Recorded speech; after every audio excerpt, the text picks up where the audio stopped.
കുഞ്ഞിന്റെ സിനിമ കാണണമെന്നും പറഞ്ഞ് മാർക്കോ സിനിമ കാണാൻ വേണ്ടി ആദ്യത്തെ ദിവസം തന്നെ വിളിച്ചോണ്ട് പോയി. അയ്യോ അതൊടുക്കത്തെ വയലൻസ് അല്ലാണ്ട് ആ പടം. എടാ ഇത് ഞാൻ അമ്മൂമ്മയോട് പറഞ്ഞതാ. അപ്പൊ അമ്മൂമ്മ പറയാം മഹാഭാരതം സീരിയലിൽ സുദർശനാക്രൻ കഴുത്തട്ടി കളയുന്ന അത്രയൊന്നും വരത്തില്ലല്ലോ.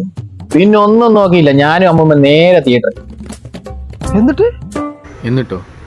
എന്നിട്ട് ആദ്യം ഉണ്ണിമുഖത്തിനെ കാണിച്ചപ്പോൾ അമ്മൂമ്മ ശരണം വിളിച്ചു. പിന്നെ ഇന്റർവെല്ലായപ്പോൾ നില വിളിച്ചോണ്ട് ഒരൊറ്റ ഓട്ടമായിരുന്നു. എൻ്റെ ഉണ്ണി ഇങ്ങനെ അല്ലേന്നും പറഞ്ഞു മേളോട്ട് വരുന്ന ആക്സിലേറ്ററിൽ നിന്ന് താഴോട്ട് ഇറങ്ങി തലയും കുത്തി താഴെ വീണു. എന്നിട്ട് അവിടെ കിടന്ന് അയ്യപ്പോ അയ്യപ്പോ എന്ന് വിളിച്ചു. ഓ വീണ് കിടന്നിട്ട് അമ്മ ശരണം വിളിക്കാൻ മറന്നില്ലല്ലോ. ശരണം വിളിച്ചൊന്നുമല്ല, എൻ്റെ പേര് വിളിച്ചു അയ്യപ്പൻ പി പി. ഇവിടെ പോയി കിടക്കുമായിരുന്നു. ഉണ്ണിമുഖത്തിൻ്റെ ചോരക്കളിടയിൽ അമ്മമ്മയുടെ ശബ്ദം ഞാൻ കേട്ടില്ല. തൊട്ടപ്പുറത്ത് പോപ്കോൺ വിട്ടുകൊണ്ടിരുന്ന രണ്ട് അയ്യപ്പന്മാരാ എൻ്റെ അമ്മമ്മയെടുത്ത് അടിച്ചിട്ടുണ്ട്. എൻ്റെ അമ്മമ്മയെ കാണാൻ ഞാൻ ഓറഞ്ച് വട്ടി ഇരുന്നപ്പോൾ എൻ്റെ ചെവിക്കര തീർത്തൊരു അടി നിന്നിട്ട് അമ്മമ്മ പറയാ പൃഥ്വിരാജിന്റെ പടം കൊണ്ട് കാണിക്കുന്നോടാ തെണ്ടീന്ന്.